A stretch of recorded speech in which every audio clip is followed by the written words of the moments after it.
Παιδιά, πάμε να σας δείξω τη συλλογή μου από τις απόκριες. Για πάμε.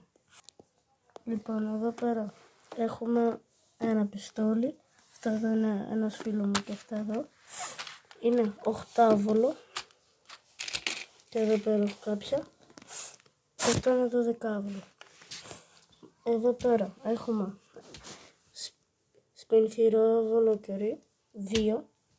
Το καθένα έχει 8 πιές μέσα και έχουμε και ένα σπρέιτ, αφρός δηλαδή, με 300 ml μέσα. Είναι μεγάλο, ωραίο. Και έχουμε και 3 σκουρδάκια εδώ. Μην ρωτήσετε γιατί τα έχω έτσι, για την πλάκα, γιατί τσαγκάλο ξέρω εγώ που θα έρθει και θα πάρω κι άλλα. Αυτή ήταν για τις αποκρίες. Τα λέμε της Ανάστασης.